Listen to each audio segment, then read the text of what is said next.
अस्सलाम वालेकुम। मैं मनसिदिक में टुरबा बाला मौजू किसो एहसान भलाई नसीब बाग अकुल मसरूर शाद आबाद। पाठ नंबर 53। आऊं उन खुदा जो शुक्र करियां थो जंहिं मूंखे ईमान जे नेमत सां सरफराज़ फरमायो ऐं इहो ई पैगंबर सल्लल्लाहु अलैहि वसल्लम आहे जंहिंजी पेशन गोई यहूदी पिया कंदा हुआ।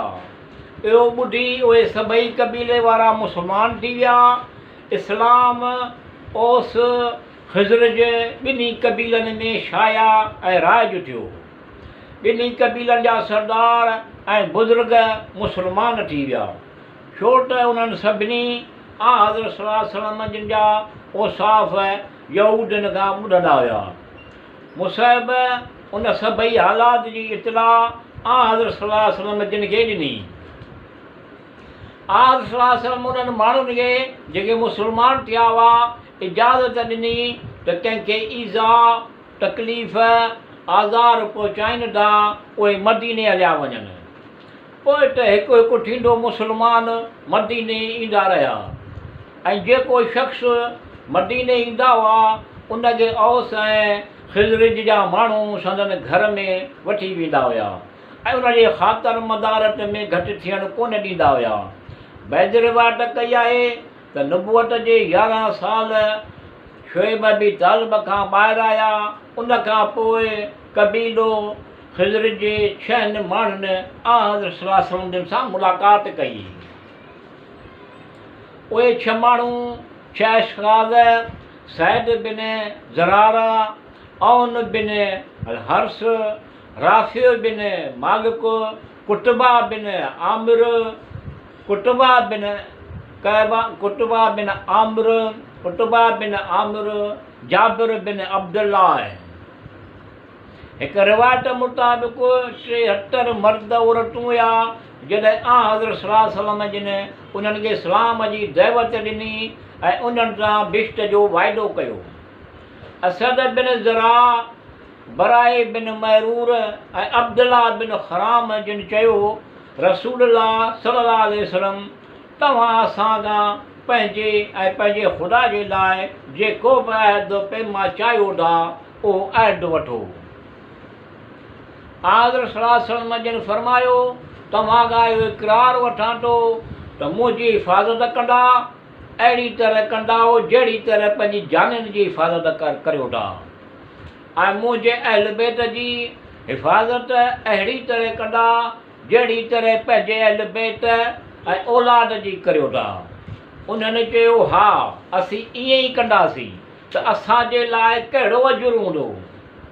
हज़रत सल्लल्लाहु अलैहि वसल्लम जिन फरमायो त तव्हांजे वास्ते जन्नत हूंदी ऐं दुनिया में अरब जा मालिक थी वेंदा ऐं अजम तव्हांजी अतात कंदो। तव्हां बादशाह ऐं हाकिम बणिजी वेंदा। उन्हनि चयो असांखे मंज़ूर आहे। पोइ अब्बास बिन ज़िला जेको कबीले ओस जो हुयो उथी बीठो ऐं चयो ऐं गुरोह ओस ऐं ख़ज़र जा ॼाणो था त कहिड़े अहद ते आमादगी ज़ाहिर करे रहिया आहियो। अरब ऐं अजम सां गॾु कताल ऐं रूए ज़मीन जे बादशाहनि सां जंग ते। अगरि तव्हां सम्झो था त हज़रत सल्लल्लाहु अलैहि वसल्लम जिन ते सख़्ती ऐं मुसीबत पवंदी त उनखे छॾे ॾींदा ऐं उनजी मदद कोन कंदा त हरगिज़ इनखे दोखे में न रखो, उनखे संदसि शहर में रहणु ॾियो। अगरचे हज़रत सल्लल्लाहु अलैहि वसल्लम जी क़ौम मुखालिफ़त कई आहे लेकिन उहे बि इन में साहिब इज़त फज़ल ऐं करम में आहे ऐं कंहिं में ताक़त कान्हे त हज़रत सल्लल्लाहु अलैहि वसल्लम जिन खे तकलीफ़ पहुचाए सघनि। इहो ॿुधी अब्दुल्ला बिन खराम, असद बिन ज़रारा, अबू हशीम इब्न तिहान चयो तव्हां सल्लल्लाहु अलैहि वसल्लम जेकी बि अहद ऐं शर्त चाहियो करियो। हज़रत सल्लल्लाहु अलैहि वसल्लम फरमायो पंहिंजे सरदारनि ऐं सरपरस्तनि मां 12 इंतिख़ाब करियो। 12 शख़्स इंतख़ाब करियो जहिड़ी तरह जनाब मूसा अलैहिस्सलाम बनी इसराइल मां 12 नक़ीब मुक़ररु कया हुआ। उन्हनि चयो जंहिंखे तव्हां इंतख़ाब करियो त जबरील अलैहिस्सलाम तइन कयो जबरील अलैहिस्सलाम तइन कयो त हज़रत जबरील अलैहिस्सलाम जे इंतख़ाब जे मुताबिक़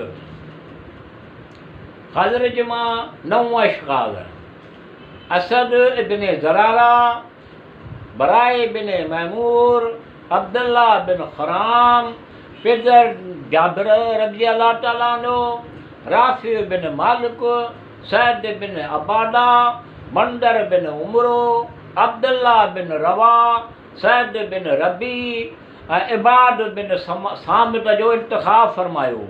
ऐं कबीले ओस मां अबू हशीम बिन तिहान, सैयद बिन हज़ीर, सैद बिन हसीमा खे इख़्तियार फरमायो। उन्हनि माण्हुनि हज़रत सल्लल्लाहु अलैहि वसल्लम जिन जी बैअत कई।